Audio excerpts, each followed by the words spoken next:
Hi everyone, welcome to another exciting edition of Words, Images, and Worlds. I am delighted on this episode to be visiting the island paradise of comics creator, author Queenie Chan. Queenie, thank you for jumping in and joining and talking with me for a few minutes.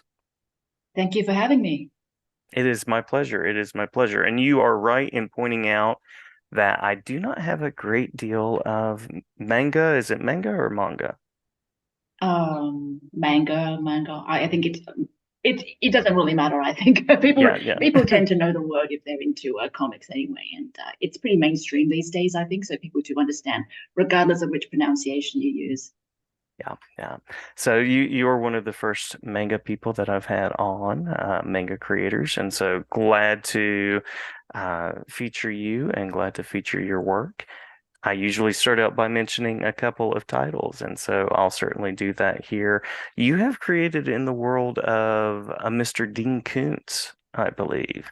There are some Dean Koontz adaptations out there in the world, as well as, let me make sure that I get these titles right at the end of my long brain day. So, The Dreaming, The Man with the Axe in Mhm. His Back, and Fabled Kingdom as well. Yeah, I've had some interesting experiences doing comics. I'm very interested in the medium itself and also how it kind of hybrid merges with other mediums if you give it a go. Uh-huh, To uh-huh. talk about the dreaming, that was the work that got me my work with Dean Koontz because those graphic novels of Dean Koontz, they were aimed at a middle grade audience and they were not adaptations of his work. So they're based on the same universe, but kind of taking some of his characters. His most popular series was Odd Thomas, and people Mhm, wanted to do a middle grade version of that. So Dean hired me to illustrate for that, and so I illustrated three graphic novels that are aimed at a middle grade audience that are prequels to his first book in the series. And after that, I worked with a lady called Queenie Chan, and it's a book with her called Small Shen that was a mix of prose and comics. So I had a go at that. It's like, how do you kind of combine prose with comics and don't do it in an illustrated prose way because obviously if you have a story and there's some illustrations accompanying it, that's illustrated prose, that's not a hybrid. So for mhm, me the challenge was doing comics that is actually a mix of prose and comics in that the certain parts of the narrative are told through comics and that's a necessary part of the reading experience. And so some of my series like Fable Kingdom and the short ghost story collection, that's in comics prose. mhm. Yeah, so I've kind of gone back to traditional manga now because the technology's changed. I mean, this might be something that we could address later on. I used to come from a programming background, so I'm big on using technology as part of the creation process because I'm a writer and an artist. So, Mhm, being a, mhm. writer artist, you are kind of a rarefied group of people who have to produce things in a different way. So that might be something we might talk about later on. But yeah, my work with IPI Comics is centered around The Dreaming, yeah, which Yeah, is my first published series. yeah. And I love that hybridized format and the way you bring that together with prose and comics. It's fascinating because I'm always curious about what can be done in the medium, and it weaves together really nicely in the way that you bring it. Hmm. Yeah, it's not just prose and comics. Right now, my PhD is actually on a comics hybrid that's between games and comics. Yeah, so it is like comics is sequential art, let's just call it. Hmm. There's many different names for it. The Japanese call it manga, and West they call it comics. Japan also call it comics. If you go to Japan, that's what they label their comics as. It literally says comics on the signs if you read Japanese. So I don't think semantics actually matter. But in my PhD, I address a number of things, but one of the outputs of that is creating a comics game hybrid and having a go at that and seeing how that works. I'm not the first person to do that, but it is part of my PhD. So that's one area where I explore storytelling through sequential paneling and mixing it with various different things. I'm a bit of an experimenter and dabbler, so to speak. Love it, love it. What's your PhD in, and where are you in the process? Well, I'm nearing the end. It's due in April. So got 3 more months left and I'm like 90, 80, 90% done. So the PhD itself is actually about neoliberalism and capitalism, and in particular, the creative laborer in a digitized capitalist society. So I focus on webtoons, which I think is a pretty big online comics area that a lot of young creators actually get that's how they kind of get their first comic up. And it's a different format of comics as well, but Hmm. the thing about webtoons is that it is well, what we understand as webtoons is that it is largely a platform that is run by a large South Korean conglomerate. And looking at how labor works in that context, whether you're working in South Korea, there's been a number of labor violations regarding that in South Korea that is specific to that country. But a lot of non-South Koreans, people from around the world, also work for webtoons, and they also get paid for what they do. That's changed a little bit. Like it is a constantly changing space, but the question becomes that if you do work for webtoons and you do get paid, because they do kind of, sign a contract. We don't know what the terms of the contract is. I guess it varies from people to people. That has them take some of your rights in return for whatever it is you sign away for. What is your avenue of recourse if something happens? If they don't pay you properly, if they have accounting issues, which happens all the time in all industries, this is not just a webtoon thing. Yeah, so the PhD kind of looks at that as well, at the power imbalance that is very common these days, thanks to the internet and the changing landscape of book publishing, which comics is still kind of part of, despite the amount of changes that the industry has gone through in the past 20 years. Yeah. So you have a background in programming, you're an author, an artist, and you're doing a PhD. A very, very interesting About combination of capitalism. interest and talents. That's right. That's right. And where do comics sort of fit into your story? How did you decide to create in that space? I grew up reading manga from Japan because I was born in Hong Kong. At the time, my parents bought pirated manga off the streets of Hong Kong from all these newsstands that just sold pirated Japanese manga. And I was 2 or 3. And one of my earliest memories of playing is I don't remember any toys. I must have played with teddy bears and all the usual stuff you give a little girl. But I remember reading these very poorly printed cartoon books, and I didn't know what they were. But they were fascinating. The art was fascinating, and I couldn't understand the story because I couldn't yet read, but I could understand that this is supposed to be some kind of story, like, the cartoons or Japanese anime, as was popular in Hong Kong at the time.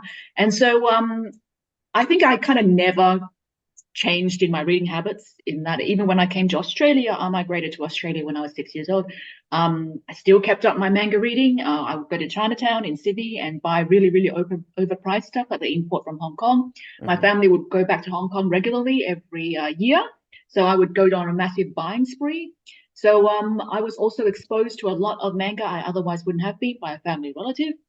Yeah, a guy I called Cousin Mun, who's a doctor and the cool guy in the family. So he knew all these cool things, and he would buy me all this a manga that I would otherwise never be exposed to. And so I owe him a great deal into becoming interested and staying interested in the sequential art kind of form of storytelling. So for me, I guess I'm a visual learner as well. So the idea of looking at narratives in a sequential art format is something that makes a lot of sense to me.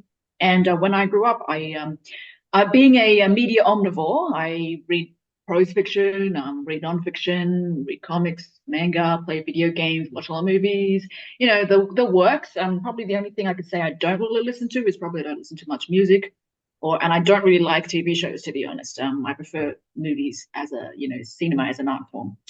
Yes, so I always thought that, growing up being a media omnivore, the idea of mixing different formats together makes perfect sense to me. So whether it's I'm doing some hybrid thing or doing kind of more traditional narratives, it's like I stick to manga because I think at the end of the day, there is despite all the interactive entertainment that's out there these days, I think there's great appeal to sitting down and telling a straightforward linear narrative about something. Yeah, too many people, even as they have more modern inverted commas kind of entertainment available to them. I love that term, media omnivore. I think I would use that to describe myself as well. That's a great term. Yeah, most people these days are like that. The internet has changed a lot of things. Mhm. It's not just video gaming; it's how you consume media within a context, like staring at a computer screen. People these days are watching YouTube videos, reading articles, looking at a book, and have you're probably playing chess in the background or something. Yeah, so Mhm. that's very, very normal in terms of modern life, I guess, especially for the younger generation. Yeah, yeah. Now, how did your journey take you to IPI Comics and The Dreaming? Well, The Dreaming was first published by Tokyo Pop about 15 years ago. So that was my first published work, and Tokyo Pop at the time was just in case people don't know the history, they were a company that actually popularized manga in America through Mhm. getting it into bookstores.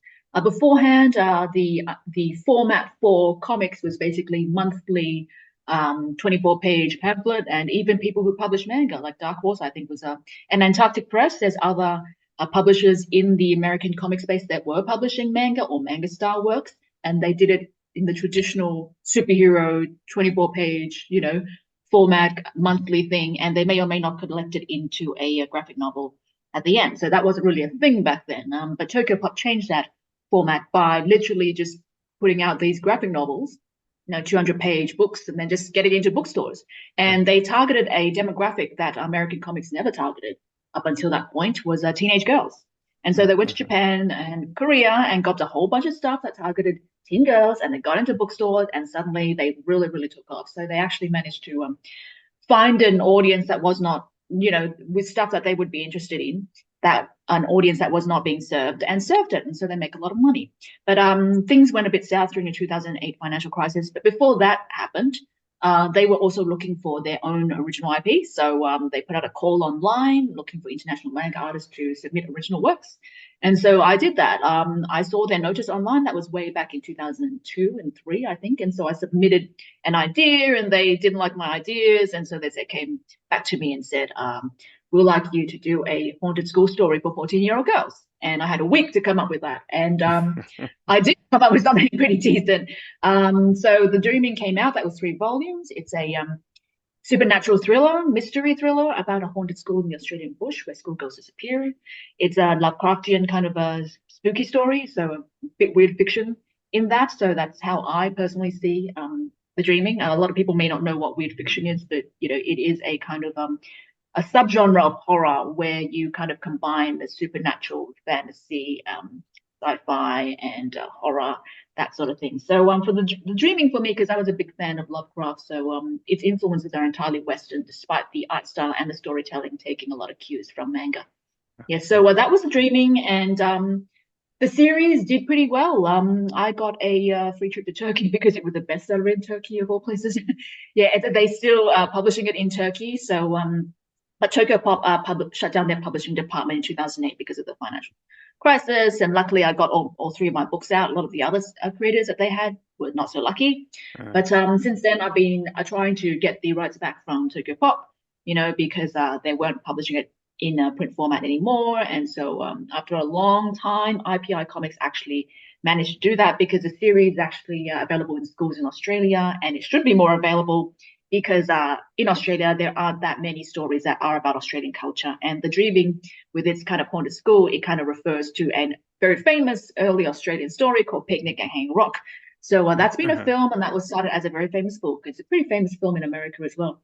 So that was about disappearing schoolgirls at the turn of the century in Australia, in Victoria. So The Dreaming actually was inspired a little bit from Picnic at Hanging Rock. And so it talks about, the bush and all that, and kind of the European colonial settlers' fears of the Australian bush. And it kind of harkens back to that. So there's an element of Australian culture in it, which is kind of rare in comics published in this country, because this country does not publish that many comics, especially for teenagers. Usually it's for middle grade, if they do publish anything, or adults. And so there's this like vacuum, in the kind of YA sphere, that nobody has the money to publish. And if you publish things that have too strong on Australian themes, then it doesn't appeal to an international market. So The Dreaming is a bit unique in that space. So it's a good thing that IPI Comics is bringing it back. They do see an audience for it. It is an older series, but I think there's only one critic, and it's time. If the story is good, it'll still be good 20 years later. And it's not true for all stories. I've read stories that I read as a teen. Now I read it, it's like cringe. This thing did not age well, and that can happen. Luckily, it didn't with The Dreaming. So Chris and Jerry, the owners of IPI and its parent company, looked at it and thought, it suits our line. Yeah, it's different to other stuff we're publishing. So yeah, they managed to negotiate with Tokyo Pop and got the rights away from them. And here we are. And I've done a revised edition of the original story, because the story ends quite decisively in volume 3. And for me, I changed a little bit of it, because there are some elements that are a little bit, problematic for the 21st century. And so I changed that, and it's a very small element of the story. So you could see the changes on my website. most of it remains unchanged. Something like 95% of it remains unchanged. But being able to make these changes enabled me to do a side story and a sequel, to this series. So, which is what I'm looking to do, because again, that'll be set in Australia and about Australian themed as well. So it's like, yeah, I need more of this country. Yeah, yeah. You were talking about how manga opened up access for an audience, young girls particularly. Before we talk about sort of the next steps creatively and what you're working on now, anything else that you would point out that manga sort of brings to comics that aren't really seen as much in other types of comics? I think there's a lot of cross-pollination in terms of storytelling techniques, but that happened way before manga became a selling category in bookstores. Mhm. There always was a lot of manga. I don't know about manga side because that's Japanese, but I know there's a lot of Western creators who just read manga because why the heck not, and they kind of borrowed a lot of techniques from that. And if you're talking about places like France, that's been ongoing for far longer than it has in America. A lot of manga didn't reach America until the 90s, where there were companies back then who were already publishing it, but it reached places like France a lot earlier. And there were a lot of French creators like Mobius who was inspired and influenced by manga, but that's not unusual. The inspiration goes both ways, and I think there's a fair number of Japanese creators who were also inspired by Western comic creators. I can name a lot, but I won't do that, because there are people who specialize in these kinds of areas, and I don't want to kind of say things that I might get wrong.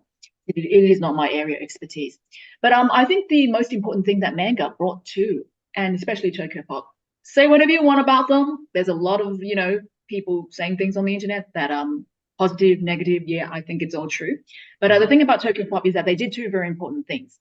They woke people up that yes, girls read manga too. Comics. Girls read comics, and Mhm. they don't really read superhero comics, but they can if it's appeal. If it appeals to them, it's written to appeal to them. So Mhm. yes, girls read comics. That's an amazing thought, but it does. And women read comics too, always have. But now that it's suddenly a targetable market demographic, then suddenly people are a lot more interested in creating works for that demographic. And secondly, kids read comics too. If you look at a lot Mhm. of the American superhero comics back in the 90s, they were very much targeted as adults, even though American comics used to target kids. And there's, a massive PhD you could write on how and why that happened.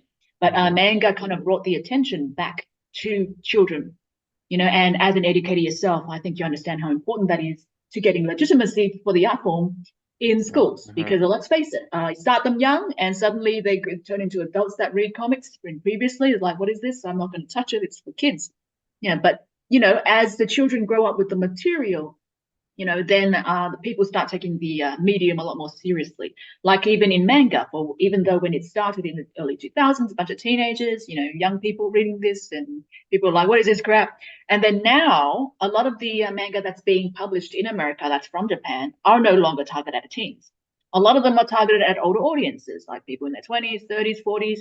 Mhm. In Japan, it's a bit hard to find stuff that is right for that kind of market because it's a cultural element. If you're talking about high school stories, yeah, everybody gets high school. And especially with the Shonen Jump kind of stuff, action, adventure, yeah, everyone gets action, adventure. But when Mhm. the older you get, the demands that people have for the kind of stories you tell, the kind of psychological complexity, that becomes a problem because while Japan has plenty of psychologically complex stories for older audiences, the cultural barricades to that is actually quite high. So just because something is psychologically complex does not mean that foreign audiences can understand it, or it appeals to foreign audiences or whatever reason. So there's always these kind of barriers to more mature stories because of the cultural factor. And you would hope that it's a hurdle that people can overcome. But very often, that the very best stories are very culturally specific. And even when you Mhm. read stories that have a wide appeal from Japan, a lot of them you are probably missing 50% of the references that a Japanese person immersed in that culture would get. And that's the nature of telling stories that are not told for your culture, and or reading stories that are not told for your culture. And that's fine. You can still enjoy it, but it does draw attention to the fact that it is important to create stories from your own culture in the country because you do express things that other people might not understand, and only other people from your country can understand. I mean, there was some stuff from the Dreaming about that as well. Like, for example, in the Dreaming, it's about the Australian bush. Mhm. When I was doing the story, and I said, "Oh, the characters are saying, oh, we're going to a boarding school that's so far out in the bush. Are there bushfires out here? Some intern went and before it got published by Tokyo Pop, some intern went and changed the bush into the brush. And it's like, what happened? What is the brush? And I said to my editor, what's going on? And they say, oh, it's an intern mistake. When someone laid out the files, I thought it was a misspelling because Americans don't really understand what the brush is and the bush is. And I don't know, I don't understand what was going on there, but Americans don't really understand that in Australia we have the outback and we have the bush. These are not the same thing. They're very, very different things. And I've seen an American reviewers call The Dreaming a story that's set in the Australian outback. And it's like, no, it's not set in the Australian outback. It's in the bush. And I tell Australians that, and it's like, ha, ha, ha, that's so funny. But it does point you to the fact that non-Australians really don't understand the differences between the different parts of Australia. And this is particularly true for the side story I'm doing for The Dreaming, which I'm working on right now. That's set in the Daintree Forest. So if you're talking about where I live in the state of New South Wales, that is kind of a temperate bush in that the bushlands tend to be rather dry and have bushfire disasters all the time. If it's, the weather gets really bad, so bushfires is a problem in Australia. But if you go further up north to Queensland, particularly near the Queensland border, you start getting rainforest and it's subtropical. Further north to the tip of Australia, you get close to Papua New Guinea, you get full-on tropical. So there's a range of weather and kind of greenery, I suppose, that changes as you go further up north in Australia. And the Daintree rainforest, you don't get bushfires there. Queensland sometimes get floods, but it's not really a bushfire problem. That's the sort of thing that happens further down south. And so there is that difference even between the bush in Australia is that a sizable chunk of it is actually subtropical or tropical. And so a story set in the Daintree rainforest versus something that is set in the first 3 books of The Dreaming will actually have different plants, have a lot more ferns. It's a lot more humid. It's not so tropical that you can't you can't wear long sleeve clothes, but it's kind of semi-tropical. So the vibe of it is kind of different to what the greenery looks like in the original The Dreaming. So that's the sort of thing that Australians understand that needs to be explained in many paragraphs to someone who doesn't live there. Yeah. So things like that, I think, is very important. Yeah, that the things about the landscape that you'll only understand if you live in a particular country. There's so much to storytelling and so much to the cultural surroundings of a story. It's just it's really amazing. Yeah, and I appreciate your expertise on that as well. So by means of a final official question, and we can certainly hit anything that we've missed, the next steps in your creating, your creative vision moving forward, and then you mentioned you have a website, so we should probably make sure to mention that again as well. Sure. So my website's queeniechan.com. I update stuff on it. I have some social media links. I'm not very active on social media, but feel free to visit queeniechan.com if you want to know what I'm up to. In terms of what I'm working on right now, I'm doing my PhD, but I'm also working on a sequel and a side story to The Dreaming. So I'm doing the side story first because that's a bit shorter. And so that's the story that's set in the Daintree rainforest that I mentioned. The thing is, The Dreaming is, if all these volumes end up eventuating, which I hope they will, is that the way that the story is told is kind of interesting because we have the first 3 volumes, which I told in a 3-act structure because I was very influenced by cinema as well. So it's a complete story told over 3 volumes. And now that I'm telling a side story and a sequel, the format, even though it's an ongoing story, much like a Japanese manga would have volumes 1 to 100 or whatever, the interesting thing is that I'm now telling the story in arcs. So it kind of has a kind of cinematic universe vibe to it. I mean, this is not something that I deliberately set out to do, but I find that working as a manga artist in the West, you don't have access to the networks and the various things that Japanese creators do. And they find it much easier because if you need an assistant team, your editor can get you that. Here, there's nothing. You got to do everything yourself. So as a Western style manga creator, you have to be very careful about how you tell your stories because you can't afford to have an ongoing story that does not end. So The Dreaming ended decisively, but it can always continue because of the setting and the characters, right? So if I'm going to continue the story, I could start off with new characters that are actually connected to the people in the first series, and the sequel actually brings back the original part of the original cast while having a new set of characters. So it's a different way of doing storytelling in comics in that you tell a series of internet-connected stories that sometimes I would say Marvel did it in a different sort of way. Like, superhero comics always did that, but that is character-driven rather than narrative-driven. So this is something that is a bit more narrative-driven, but also character-driven. Whereas I think the weakness with superhero storytelling is that even though people love the characters, is that the characters are owned by Marvel and DC, and they have a habit of retconning and rebooting and wiping things off the slate when they don't like it, and it's like, what's going on? Yeah, so there is that problem, which makes superhero comics harder to get into. So the dreaming with what I'm doing is a bit different, but we'll see how. Yeah. At the end of the day, I think it's really important to finish stories. This is something that I keep telling young creators, is that you are not a good writer until you've actually finished a story, because people can't judge a story properly until you've actually got an ending. So this is something that's hard for new writers to do, because your first few stories, I guarantee you, will be god awful. But if you're able to prove to readers that yes, you can actually construct a story, end it well, then I think you've got a loyal reader who's going to wander on and read more of your other works. Well said. Well said. And with that end in mind, I'm wishing you well in the defense of your PhD as well, Thank and you. looking We forward don't to defend the our work. PhDs. Yeah, Oh, in you don't? Australia, apparently it's an American thing. Yeah. So Yeah. I asked my supervisor about that, and they're like, "We don't do that here." And I was like, "Okay, that is great. Yeah. Not Yeah. complaining. Would love to defend it. Actually, would be fun, but I guess not. Yeah, don't need it."